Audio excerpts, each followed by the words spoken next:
leadership of our entire team. And now I have guys that are kind of learning to take up that slack and become leaders on their own. And, it's a learning process, to say it politely, for them. So, and for me, but it's cool because, it's evolution. So, so I'm happy about it. And the more freedom I have to do what I need to do, the better. Absolutely. Has it been tough for you to give responsibility like that? Or, is it? No, not really. It's just been, we've done it this way for a number of years. But what happens is like, if I set a standard here, the standard slowly dilutes because nobody I put in that place of responsibility is going to do things the way I'm going to do them. You're always going to lose a percentage of follow through when you add a layer in. It's like the game of telephone, right? Yeah. So that's what we're going through. And right now, we had a big meeting this morning with my retail store company about, getting them back to this. And that's going to take some work on my part. But, dude, I'm excited about it because they're young guys. They're hungry. And to be completely honest, dude, that's my favorite part of doing anything is either fixing something or starting something from scratch and growing it. I'm maintaining it is boring to me, Yeah. So, staying stagnant is never a good thing. We nobody should be staying in the same place. That's for sure. It's right. boring And, dude, and in business, you'll go through years where you'll grow like crazy, and you go through years where you're like this. And when you go like this, it's dangerous because it erodes the culture because people don't see the company growing the way that it had in the past, and so they don't get as excited about doing a great job because ultimately it doesn't affect them. You know what I mean? Yeah, absolutely. Well, that's how they perceive it. But, sure. But yeah, so dude, it's cool. Where's most of your energy and passion lie right now as far as what you're putting into, because you have a lot going on. I know you have the MFCEO, you have First Form, you have a lot of different things, but where's your, most of your passion focused right now? Man, whatever's in front of my face, I'm into, you know what I mean? But I think my personal brand, the Entrepreneurship Academy that I'm getting ready to open, I'm super excited about that because this has been something we talked about for a couple of years, and we've actually shot a lot of the courses. And I've been able to compare how our courses turned out versus how some of these other people that have these kind of courses are. And dude, it's got me feeling really good. Nice. So that's always nice, right? Like to put something together and then look at it and be like, fuck, that's way better than anybody else. And know it's the truth, not just because it's you, but when you look at it from an objective standpoint, it's still better. You know what I mean? Absolutely. I'm going to switch my chair. This chair is not the right chair. No problem. It has one of these stupid back things on it. It's uncomfortable. All right, cool. So, because for someone like myself who maybe I didn't know you right before, and I see you as a person, maybe I do research and I see oh, this guy's just killing the game. Your company's worth multi hundreds of millions of dollars. You're just knocking it out of the park. But then you dig a little deeper and I see you talking about stuff like depression, right? Getting your face sliced up. Right. Things that don't necessarily go hand in hand with some of the more successful people that we see on social. I know I got introduced to you when you were on Periscope and you were just dropping fire every day, dropping knowledge bombs and being super transparent. I want to talk about the depression aspect though, and your early struggles with just life in general, maybe not necessarily business. Because I think a lot of people see where you are now and they're like, holy shit, now, I have no idea how I'm ever going to get there, especially with what I'm battling. Yeah. I've battled depression myself. So I'm super curious to hear about your battles and kind of how that began. Dude, for the longest time, I didn't know what was going on. I just thought it was stress, right? I was always mad. I was always angry. I wasn't, in control of my emotions at all. I'd be up and down and up and down. And so I didn't know what it was. I just thought that's what I was dealing with. And like you would see those commercials on TV and where they say, oh, thoughts of suicide, right? And like I've always had that. Like I always had those thoughts. So like I was like, to me, I was like, this is what everybody's like. This is normal, right? And so like I was like, dude, what do you mean? Everybody thinks that. So if you actually call a doctor for that, you're a pussy. Like that was my mentality, right? Yeah. So I was like not in disbelief or denial, but I was ignorant about the issue. And dude, so it got to a point in 2011 where, and dude, like my whole adult life, I've felt this way. So like, that's why whenever I say 20 years, because that's what it's been. But it wasn't until 2011 where I had, I had some success, but I was having trouble keeping it going. So I was stressed. I had just bought a brand new piece of property that I spent a year working on and rehabbing. I was stressed about that because it was obviously costing 3 times as what I planned on. So I had less money coming in. I was spending more money. I was in the process of planning a wedding. And I had all this crazy stuff coming at one time.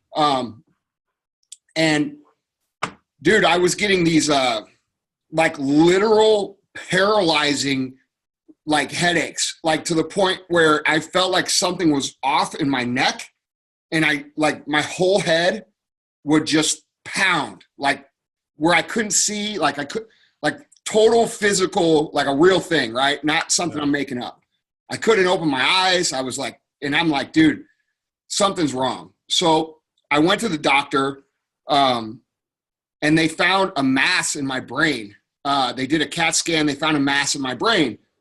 So that's what they thought it was. Well, after like 2 weeks, and this is actually a story I don't ever tell, but during that 2 weeks, I'm thinking like, fuck, I got a tumor. I'm going to die. Oh so God. That gave me a lot to think about. And I'm actually thankful for that experience. But it turns out it was what's called a pineal cyst. And a pineal cyst is something that a lot of people are born with. So it ended up not being the issue. I was just born with it and I have it. It's usually not harmful. You got to watch it, but a lot of people have it.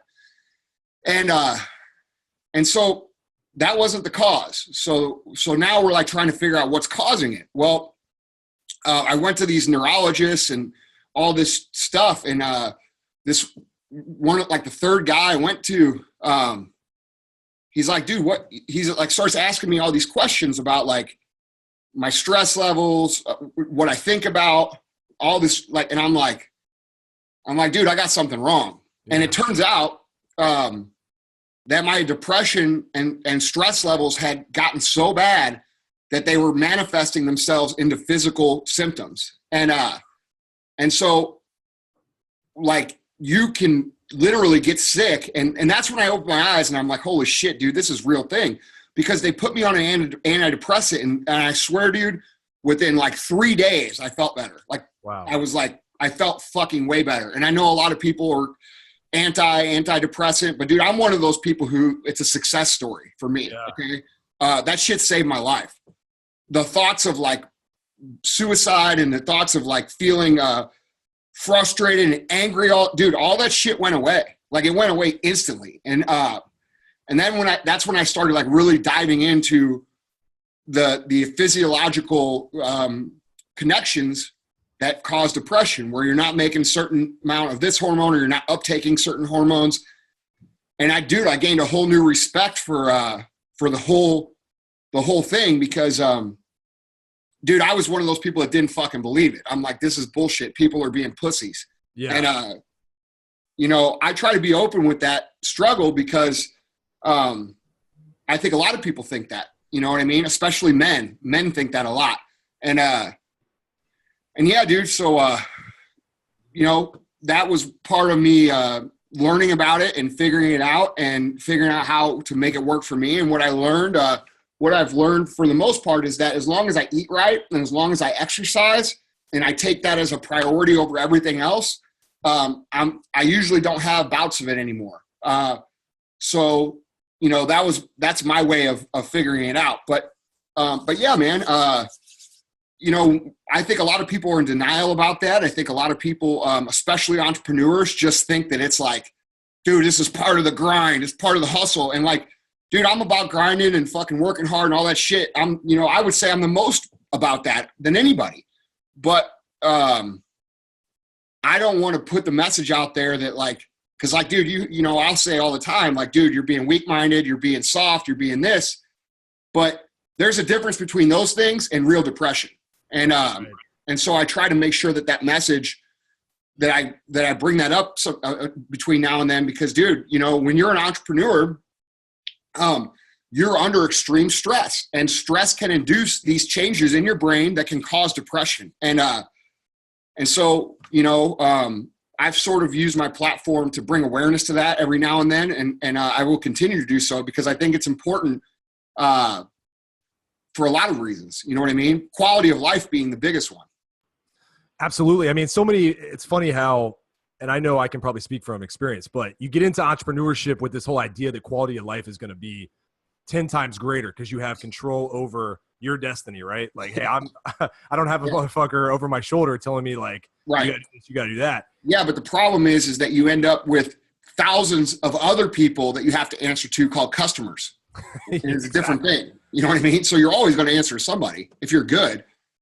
How do you, like you mentioned, you still got obviously tons of stress. And I mean, some of it's good, probably some of it's bad. I think stress is one of those things where it can be great or it can absolutely be detrimental. How do you deal with it now? You've seemed to have at least got control of the depression or whatnot, right? Or no, maybe not. No, I have. Dude, like I said, as long as I work out, as long as I eat right, that is like, I would say that's 90% of it. Every now and then, dude, like, I'll lose my shit like everybody loses their shit. Like, and when I lose my shit, I'm not like crying, okay? Like, I'm not like at home with the fucking shades pulled in. I'm like the guy walking through the office wanting to kill everybody. And so, I've become aware of when I get like that. The guys around here, they call me the bear. So like they say, don't poke the bear. And, I've learned to understand that when I do that, sometimes they deserve it. Sometimes people fucking deserve it. Sometimes I'm overreacting, and I've learned to identify that and learn to, try to be better. And sometimes when I do overreact, I'll own it. I'll say to the guys, hey, look, I'm having a bad day. I'm taking shit out on you that wasn't meant for you, and I own it. And you know what? They respect me for it. So, dude, it's just being human, man. You know what I'm saying? And understanding that you're going to have bad days. You're going to have things that piss you off. That doesn't mean you're having some sort of relapse of depression. It means that people are assholes. You know what I mean? Right. Yeah. And you've got to learn to deal with it. And entrepreneurship is probably it's I can't imagine any harder profession. People say that, they, like you said, they want to be free. They want to do this. They want to do that.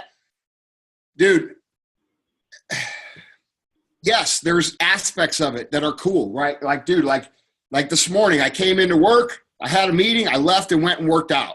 Okay. Then I went home and I took a shower. Then I came back up here. Now I'm doing this podcast. Yeah. Then I'm going to go do a couple more calls. Then I'm going to do whatever the fuck I want. And if you consider that freedom, that's freedom, right? And I do enjoy that. But I haven't been on a pure vacation since 2012. You know what I'm saying? I'm not sitting on the beach with the fucking Corona. This here makes it impossible to truly escape your business. And like when I talk to guys who are older entrepreneurs, let's say my dad, he can't understand what it's like, because when he was in business, when he left to work, guess what? He was done. You know what I mean? Like, this shit didn't exist. So when he left work, he can let it go, at least more than we can. Yeah. Now, we leave work and we go home and we make a post. And then we got to look at the post. And then we got to interact. And like, dude, it's a 24-hour, 7 days, 7 day a week, 365 days a year type deal. If you want to fucking do good. And the truth of it is like, you got these motherfuckers on the internet posting their cars and their planes and shit. I do too. But you know what? I don't act like it's easy. You know what I mean? So I think, statistically, 7 to 8% of the population are entrepreneurs.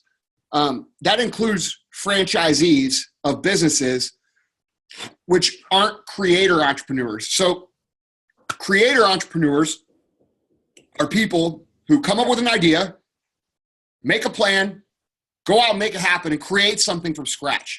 Those people represent less than 1% of the population. Wow. So that idea of anybody can be an entrepreneur, yes and no. You know what I mean? Like, do you think an entrepreneur is born, or do you think they're created? Oh, dude, you know what? I think it's a little of both. Gary V, he's a good buddy of mine. Yeah. He uses a great analogy on this, and I try not to quote people, but this is a good one. Hey, you're in his book, so fuck it. You gotta. Right. Like, dude, we're boys, dude. He's a good dude. He's good to me. Gary gets a lot of shit sometimes. Even I give him shit sometimes, but he's a good guy. His heart's in the right place, and I have a lot of respect for him. And we're buddies. You know what I'm saying?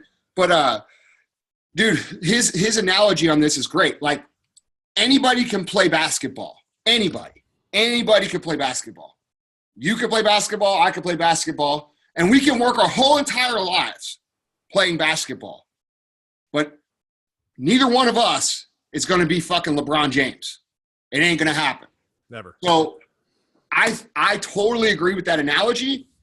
I think that there is a lot of people. I think really anybody can go out and start a business and become marginally successful. Not everybody can go out and build a 30 or 40 or 50 or 100 or $1 million company. It's not here. They don't have it here. And it's not about X's and O's. It's a lot more about grit and about what you can tolerate, and certain people can tolerate suffering much better than other people. Certain people can tolerate physical suffering much better than other people. Dude, I could train my entire – dude, I'm a tough, mentally tough motherfucker when it comes to business. I could train my entire life and never go run an ultra marathon. There's no fucking way. I'm not that tough. Yeah. You know what I'm saying? So you got to figure out where you are on the scale of things, and I try to be really transparent with the information I give, because I think a lot of people right now are thinking like, dude, I'm an entrepreneur. I'm going to be a fucking entrepreneur. And they don't have any idea what they're in for. You know what I mean? Yeah. So, and that sucks. And dude, look, hey, listen, I started out as humble as anybody. Like, I started out not knowing shit, not thinking I was shit. But one thing I did always do, which I look back and see, is I always tried to anticipate what was going to happen. And I always hustled. Dude, when I was a kid, I was selling baseball cards. I was selling fucking snow cones. I was selling light bulbs door to door, baseball cards, fucking internet yellow pages when the internet first came out. Like, dude, crazy. Like, I always had some sort of hustle going on, like, since I was like 8. So I think that's a good indicator too. Like, if that's in your blood, that's something. But dude, people hear that and they say, well, you're shitting on me because I'm not a born entrepreneur. Dude, I'm not saying that you have to be. I'm just saying that most of the people that you see that are doing big time shit, they're either A, true creator entrepreneurs and it's in their blood, or B, they've linked up with somebody like that. So, they maybe they're a smart guy on certain things that, with funnels or fucking ads or something like that. And they've linked up with someone who can create, and those guys become wealthy. There's a lot of people like that. So, and technically those guys are entrepreneurs. So, I mean, I don't want to discourage anybody, but I do think that there's some natural ability involved, and it's not for everybody. Were you ever close to just saying fuck it and not doing all this? Dude, I was close to that yesterday. Every day, man. Yeah. Like yesterday, I told my fucking business partner, I'm like, dude, I don't need to do this anymore. Like, I've got enough money saved up. I make enough money doing other shit. Like, I don't fucking need to do this. Dude, that happens at least once a week. Fuck yeah. And that's a part of it, right? Like, dude, there's been times where I've written resignation letters to my fucking guys in the office and told them I wasn't coming back. And guess what? I showed up the next fucking day. I mean, that's just the difference, right? The difference is all of us want to quit, dude. Yeah. Like Gary will say, oh, I never want to quit. I love it. Bullshit. I guarantee you there's fucking days where he's like, fuck all this shit. Yeah. Everybody goes else or whatever. Bro, we all go through that. And anybody who says they don't, they're fucking lying. Look, man. And to be honest, I wouldn't want to, if there is guys like that, I wouldn't want to be one of them. Yeah. Because that takes away the juice, man. The juice is like getting back up and going in when you fucking you said, fuck it, I'm done with this. And then you pull yourself together and say, you know what? No, I'm not done. I'm going to fucking do this. That's where the juice is, man. And so, yeah, bro, all of us go through that. And I'm not ashamed to say that. I'm a firm believer that, and this is just based off my own experiences, but the most enjoyment I get out of life are due to the failures, like due to the shitty times. Oh, dude. Because it's like so hard to appreciate the good shit.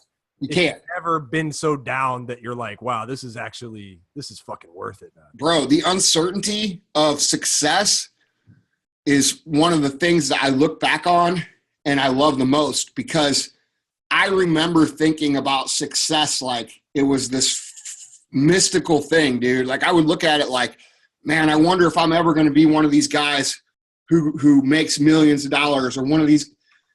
And dude, that uncertainty, even though it sucked at the time, that drove me, right? Like it drove me to work. And now, and I mean this, I don't have any uncertainty about where I'm going. Like I fucking know what I got to do. I know where I'm going. I know what the result will be, and I don't have doubts about it. And while that is a powerful feeling and it feels good, it doesn't feel as good as when you first hit that grand slam and you didn't know you could do it. You know what I mean? And I think a lot of people try to rush through that process, and like I did. I wanted to rush through. I rushed through it, and like, dude, I didn't appreciate it. And I wish I could have, you know what I mean? Like when I was living in the back of our store and when we fucking weren't making any money, dude, I was miserable. But like, dude, you know what? What if I could go back and know that I was eventually going to make it? I wish I could fucking do that, because like it would have been a lot more fun. You know what I mean? And that's why I try to remove, when I speak to people, I try to remove the magic for them. Like, because if they could just know that if they do X, Y, and Z now, that they're going to make it, they do it for a long time, they can have fun now. You know what I'm saying? They can appreciate it now. And I didn't get that. So, so yeah. Yeah, man, dude, it's crazy. Like it's like the beauty of life though. Like, I mean, without the yin, there's no yang, you know what I mean? You gotta have both. Do you think there's been a moment where, and maybe it hasn't happened yet, but is there something you're most proud of to this date? Like what's like the number one thing you've done? Because like I hate to, you're not a jack of all trades. You're a master of a few trades, but the children's books, like that shit, I mean, as a young dad, right? Yeah. I'm like, wow, that's going from what you were doing with the supplements you've done. I mean, real estate, you've done all this stuff, right? So it's like that, it may not have been the most financially successful, I don't know, but it's pretty damn cool. You know what I mean? Yeah, no, it's cool. Yeah, for sure, dude. That's going to be, that's going to be my most important project. There's no question. I would say the most proud thing that I'm proud of is that I have a number of people that work in our company that started as $7 an hour guys that are now making six figures, even mid six figures, and crushing it. And seeing those guys develop and seeing them take concepts that we've taught them and talked to them about and learn together, and then come and, buy a new house or buy a new car or be able to, feel comfortable financially, dude, that's the shit that I like. You know what I mean? Like, and we make impacts all over, like, dude, with the podcast and with the with what we do at First Form, we're changing people's lives on a daily basis. And I don't take any of that for granted. but it's cool to see when you've been with someone for 10 years and seen them progress. You see what I'm saying? Yeah. So it's just close. It's closer to home. So I think if if I had to pick one thing, that would definitely be it. So as you move forward, I mean, what are you most excited about? Because you mentioned the entrepreneur space where you're going to be helping young entrepreneurs. It sounds like. Yeah. What's got you amped up? Like, I mean, what are you waking up for every day thinking, man, this is going to be fucking sick. This is going to be epic. Dude, I think the two things. One is you already said, like the entrepreneur project that we have, which includes podcast, YouTube show. We have two adult books that we're writing. There's 10 children's books. Wow. And then our Entrepreneur Academy and Mastermind that I'm putting together. I'm excited about that because that's something that, from my perspective, as somebody who's created a real company, and not just selling shit through ClickFunnels on fucking Facebook ads or selling digital marketing agencies and shit like that. Like, I'm teaching people how to run a real business and grow it. From my experiences in being successful pre-social media and post-social media, with both of the companies that people know about. I'm excited to bring that because no one else is doing it.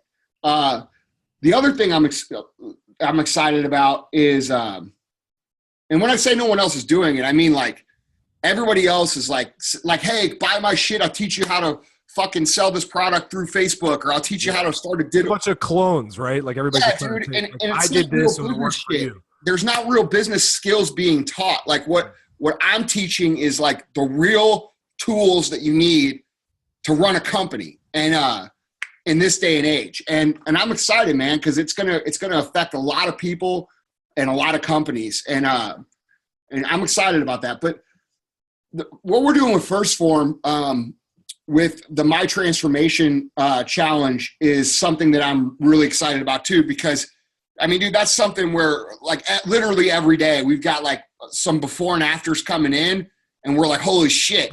And, to help people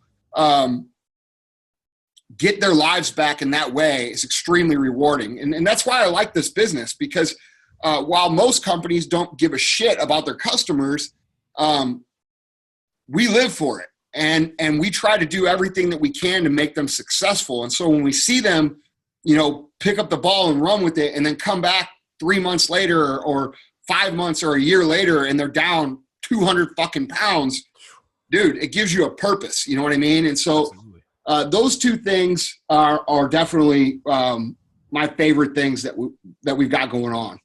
What do you want to get through to maybe young or just starting out entrepreneurs, guys who are like, yeah, man, I want to get into the online space, or I want to be an entrepreneur because I've always had it. I've been able to sell stuff. Like, I've been kind of a hustler or whatever. What do you really want to communicate to them as far as like, what's going to make them successful now? Because you mentioned it, you did the success before social media, after you've been able to crush it on both sides. What do you want to get through to them now? Like, what's going to change the game for people who want to be truly successful and actually run a large scale organization? They've got to treat it like a large scale organization from the beginning, and understand the difference between having one product and selling it through ClickFunnels and Facebook ads and all this shit that everybody's preaching, and understand the difference between having a product that you sell or building a brand that you would utilize those tools like funnels and Facebook ads and shit to help build. Big difference. This product is going to have its lifespan. This product is going to run out, and you're going to have to replace it with this product. Okay. When you build a true brand and you build it around solid culture, solid values, and then you look at the other things that people are teaching and you say, those are tools. Now you've got something that can grow to the level of 100, 200, $1 billion over the course of 20 years. Okay. Most of these young entrepreneurs don't know the difference between what I just explained. They all want the quick thing. They want to take a product. Hey, I got this product. And they want to sell this shit through social media, through ads, and use funnels and all this shit. And that's great. But if they took the X's and O's of how to sell this product and applied it to an entire brand, now you have something. Okay. So I would stress these guys to start thinking longer than 30 days or what's the ROI on a fucking ad and this and that, and start thinking, man, what if I use these tools to build an actual company where we built a brand and we had a culture and we had, because dude, those guys, the guys who understand that concept are going to be the guys 20 years from now crushing it, like crushing it, you know? And they're not going to have to sit on the computer every day and run fucking ads. So I would say understand the difference between selling a product and building a brand. And I would also say understand that building a brand is not going to give you the quick money ROI that selling a product will. So, you know, it's the difference between the ice cream cone today or the ice cream store tomorrow, you know, and that's the difference. So a lot of these guys, they don't understand patience. I've got a concept that I talk about all the time called aggressive patience. And aggressive patience is doing, like when people hear, like people say, oh, you got to be patient. They think in their head, like, I got to put my feet up and just chill and eventually it'll happen. And dude, that's not what those people mean. What those people mean is you've got to come to work. You've got to bust ass every day. You've got to do everything you can. And you've got to do that every single day aggressively. And you've got to do it for a long time. Okay. So you have to understand that there's an aggressive factor, there's an urgency factor, but there's also a patience factor. And learning how to fucking keep the tension between those two concepts is what successful people do. So, you know, a lot of young guys right now, they don't have patience. You know, they get a bad rep, dude. Millennials especially. They're lazy. They're entitled. They're this, they're that. That's all bullshit. They're some of the smartest people in the world. The problem is that their life has not conditioned them to be patient. They have text message. They have email. They have social media. They have anything they want to eat can be delivered with Postmates, okay? They can talk to anybody they want across the world. Dude, that's shit that we didn't have. Right. Like, we had a fucking beeper. You know what I'm saying? Like, so we had to be patient about things. Things took us time. And you can't blame a whole generation for all the conveniences teaching them to have little patience and want things now because that's what they're used to. Well, we built that shit. Yeah, exactly. So we have to understand that, you know, our job as leaders and people who talk to these people is to always stress what time frame it's going to take. I see a lot of really good concepts and a lot of good guys and guys who are driven fall off because they're not patient, dude. Like, I made a post about patience one time and this guy was like, yeah, dude, I've been doing this for 6 months. You're right, man. Like, I've given this idea of patience. I'm like, bro, you need to come back when you've given it 6 years. You know what I mean? And so the concept of patience is out of whack for that whole generation. So those two things, you know the difference between selling a product, building a company and a brand, and also learning aggressive patience as a character trait, not just as something that you fucking say because it sounds cool.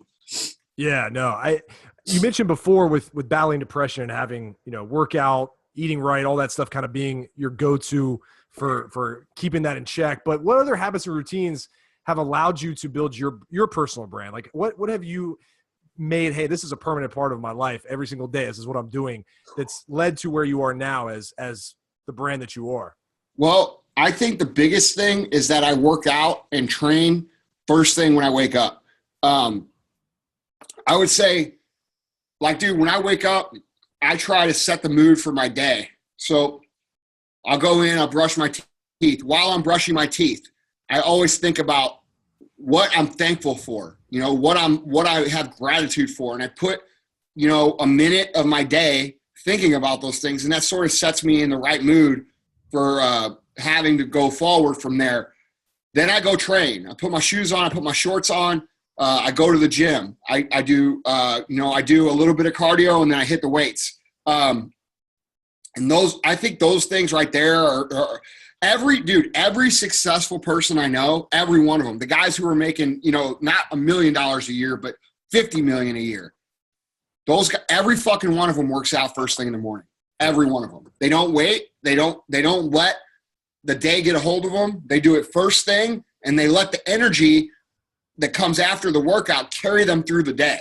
And, dude, I used to be a guy who trained at night, and I could tell you, man, it's night and day difference. The morning just works better. The energy from the workout carries you through. You're more productive. You feel better. You're more excited. It's just better. So I would recommend anybody, if you're training at, even if you have to get up at 4 o'clock in the morning to go train before work, it's worth it. Anything else? I mean, self-talk is a big one, right? Like you Yeah. talked about being gratitude, but the gratitude exercise, even if it's just a minute of saying a couple things that you're like, man, I'm just blessed today, Right. Anything else that you do? I mean, because before I go to bed, I always, so the two other things I do is I practice consistent visualization. I have a vision board. All right. I don't actively look at it, but it's always there. And that's the point of it. It's a passive thing. Yeah. I don't sit in front of the vision board and stare at it for fucking hours at a time. But I think all the little times you see it add up. The other thing I do is before I go to bed at night, I start to visualize what I see my life being like, not like 20 years from now, but like 5 years from now. When I was broke, I would visualize driving up to a private jet and pulling up in a Lamborghini, and I can remember trying to see the inside of the Lamborghini, and I would envision the door going up and me looking out and seeing the jet, and going up to the jet and seeing the chrome on the handles going up in, and then try to go in and try to see the leather and the finishes. And I try to see, I don't try to visualize everything I want. I focus on one aspect that would summarize where I want to be. Because I figure hey, dude, if I'm driving a Lambo and I'm flying on a private jet, that means my shit's together everywhere else. So I pick one thing and I focus on it and I try to see it. And that's what I used to do when I was dude, I was broke. I wasn't even making any money, and I would do that. And the truth is now that's normal shit for me. It's not something that, now it's moved into the gratitude part of the day, not the vision part of the day. You know what I mean? And so I've got to constantly adjust, but I do that before I go to bed, while I'm laying in bed with my eyes closed. I usually do that for just a few minutes, nothing crazy, not 30 minutes. I'm talking 2 minutes. Walk yourself through the scene. You know what I mean? I just described a scene. Walk yourself through that. And don't worry about how you're going to get it. Because when you start thinking about how I'm going to get it, then your mind starts racing and it fucks up the whole thing. So just walk yourself through a scene that you see yourself in, and do that over and over and over again. And I did that same scene for years, dude. And I'm a big believer in the law of attraction. I don't talk about it a whole lot because that's something that people have to discover and accept on their own. And when you talk about it to people that don't understand it, they think you're fucking nuts. So, but I'm a huge believer in it, and I know for sure it works. And it's much deeper than just that book, The Secret. The Secret is the coloring book for the law of attraction. It's for people. It's for it's mainstream shit, dude. It's nothing. It's so much deeper than that. It goes into quantum physics and metaphysics and all kinds of shit. So I don't like to say it a lot because people think The Secret, and The Secret is not a credible fucking source of law of attraction material, in my opinion. Yeah. What lessons do we need to be teaching our kids, man? Because you wrote the kids' books, which I think is fucking awesome. I have 2 little boys, 3 and 1.5. And one of my biggest, my passion right now, and what gets me out of bed in the morning, right, is obviously I want to provide for them. But number 2, I don't want them to ever talk about me in a way that puts me in a bad light, meaning my dad wasn't good at this, or my dad sucked ass, he wasn't there for us, or whatever. So what lessons do we need to be teaching our kids, man? Why? I think those fears is what drives bad parenting strategy. Okay. So no parent wants to be the person that their kids say, oh dude, my dad was this or that, or wasn't good or this. So what do? They overcompensate by what they think is nice. Okay. And what do? They tell their kid they're special and they're a special little kid, and they can be anything they want and they can do this. And, you know, you should be on the starting team, even though they're not good enough because you didn't practice with them to make them good enough, but they should be on the starting team. And, you know, oh, you showed up to practice the whole entire year and you did everything that you should get a trophy and shit like that. And so they do everything to make life comfortable for their children because they're afraid that their children will say, oh, you were a bad dad or you're a bad mom or blah, blah, blah. But the truth of the matter is that that's exactly how you create that scenario down the road. All right. My dad didn't have a backbone. My mom, they told me all this shit that wasn't true. And we're seeing that now because we've had about 20 years of this strategy in play. You know, you deserve this.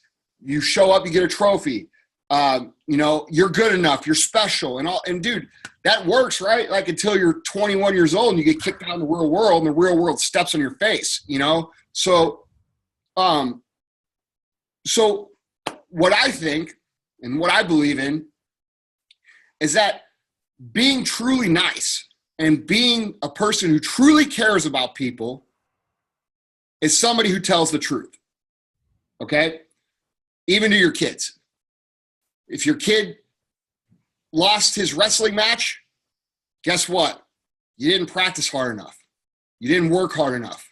Okay? If the kid sucks at soccer and you've never fucking played soccer with them in the backyard, you should probably go play soccer with them in the backyard or let them know, like, hey, because we're not practicing, you're going to suck.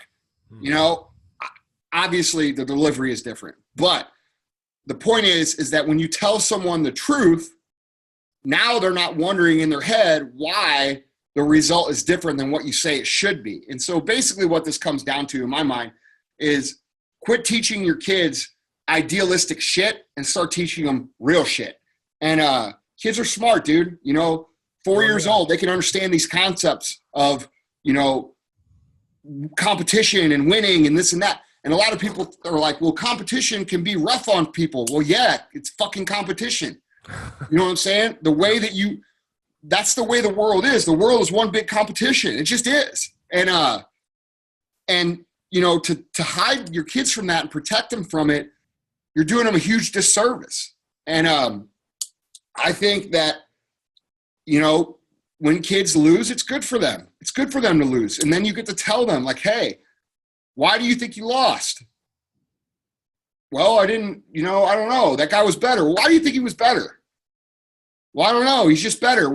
Well, we didn't go to practice. You said you didn't want to go to practice, so we didn't go to practice this last 2 weeks. You get what I'm saying? And you tie it all together for them.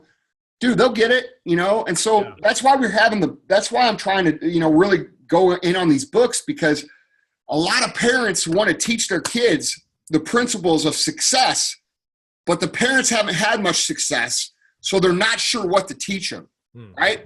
So, you know, teach them about competition, or teach them how to visualize, or teach them, you know, how to go out and make something happen on their own, and this and that.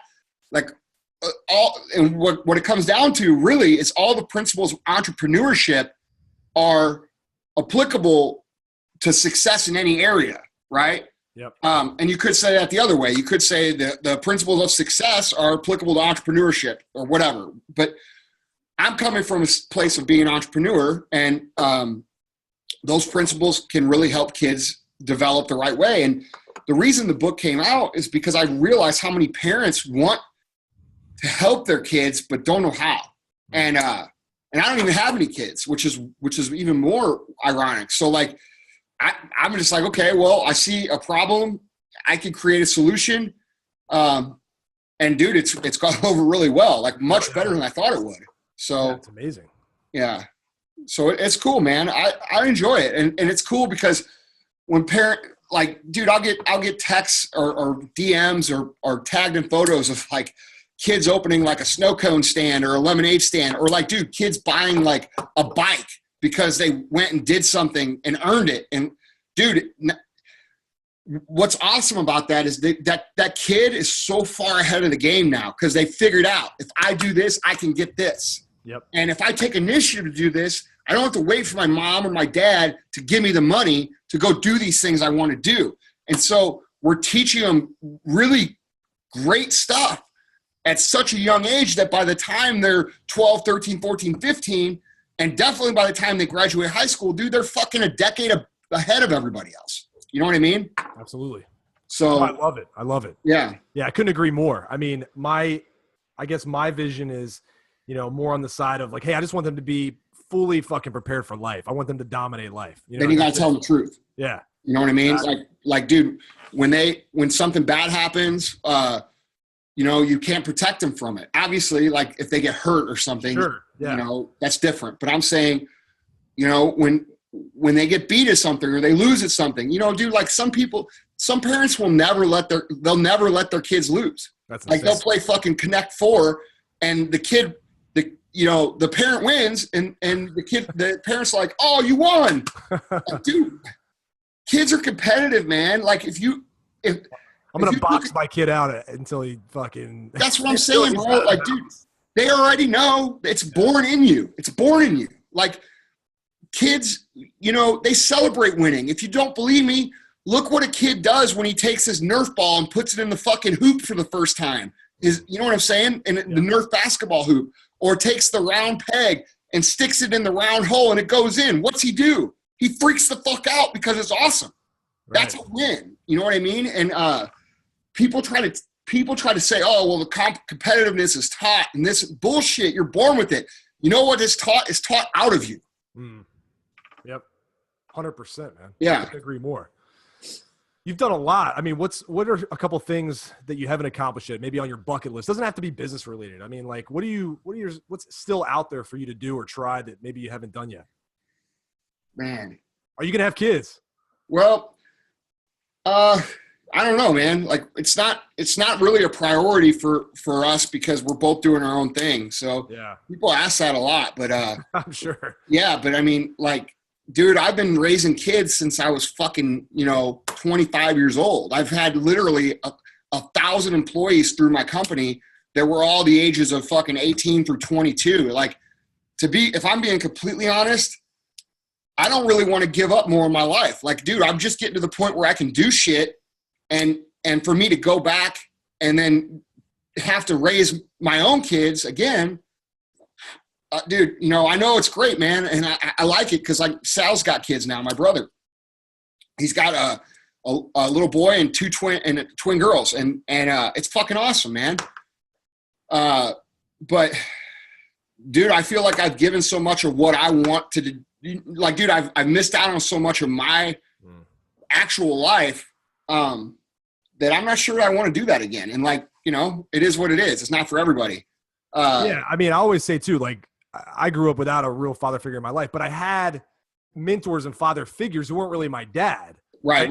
Like, just because you might not have genetically fathered someone doesn't mean you're not a massive father figure for a lot of people. Yeah. Which is dude. Deal. Now that I'm getting older, I'm starting to become that. Like, it was always used to be the big brother. Now I had somebody call me the father figure and the uncle figure the other day, and I'm like, fuck. I'm getting old. You're like, oh my God. Yeah. So I actually think I look older than I really am, but people, I guess, I don't know. I've just been around for a while. But, character, man. Yeah. So it's great. Yeah. So, dude, I don't know, man. Like, we'll see what happens. But I as of right now, it's not really on the radar for me. So what's one thing in life you're going to go do that you haven't done yet? That you said, hey, mate, I've done, you've been working your ass off. Yeah. The one thing that I'm definitely getting into is racing, car racing. It's something I want to do my whole life. I got into it a little bit in 2017. And in 2000, I was going to race this year, but I already had a number of paid speaking engagements that I committed to that were conflicting with the race schedule of what the class I would race in, which is the LB Cup Super Trofeo class for Lamborghini. That's where I would start and then move up. But I'm going to get into that. That's something I'm definitely going to get into. Dude, another thing that I would like to do, man, is like, I would like to spend more time, and I'm talking like part of the year in different areas. Like, I'm always here. It would be nice like I would like to have a place like where either in the mountains where I could go do, because right around here there's really not that much to do in terms of like this kind of stuff. Like a place like in the mountains or a ranch like in Colorado or Montana or Wyoming or something that I would enjoy, because I like that kind of stuff, dude. One of my favorite things to do, people laugh at, is to operate heavy equipment. I've been doing that because we grew up in a construction-based family. Yeah. So I like running like excavators and fucking bobcats and bulldozers and all that shit. Like that's something I just like to do. It's a fun thing for me. People laugh at it probably because they've never done it. I got a chance to mess around with it once. This shit's crazy. It's fun, dude. It's awesome. It's fun, man. It's a nice mental relief. Like, dude, you turn on the music and you do your thing, and when you get out, you feel refreshed. So that I like that. But I also like the idea of having a place like where I could walk out on the water, like on the bay, and have a dock and get in a fucking boat, like a sport fisher boat or a fucking a center council, something, and just cruise and go to dinner and that kind of shit too. So like the next couple of years are going to be interesting because I'm definitely going to spend my year divided up between doing things that I like in that manner. I can't wait any longer, dude. I'm 38. So like, I want to do it when I'm still young, not when I'm 60. So that I would say that. And those are two business, those are non-business things. I have a number of things I want to do in business, obviously, but we've got all that shit on track. So I'm not too worried about us hitting those goals. Absolutely. Dude, it's been a pleasure having you on, man. Yeah. It's been awesome. I'm glad I finally got a chance to chat with you. Where can people who I know, because the big interest probably from my audience is going to be in your Entrepreneurship Academy. Where can they get more information about that? When will that be something that's on the radar? The best thing to do is to sign up for my email notifications, which they can just go to andyfrisella.com or the mfceo.com and sign up for the email notifications, because this is going to be an application only academy. So like I'm trying to weed out people who are like get rich quickers, and I'm trying to focus my efforts on quality people who are serious about learning skills.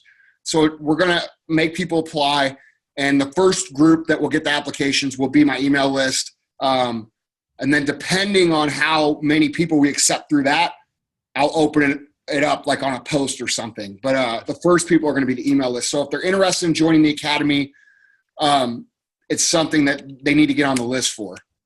Cool. Awesome, man. Yeah. Dude, well, I know you guys are going to continue to have massive success. I'm just excited to watch and learn. I mean, obviously that's the big thing for me, is just learning from people who are doing the damn thing. So appreciate you, man. It's been awesome. Man. Thanks for having me on. It's been fun. Yeah, good deal. Hey, real quick, I'm going to stop recording, but I need to know what your favorite movie is, man.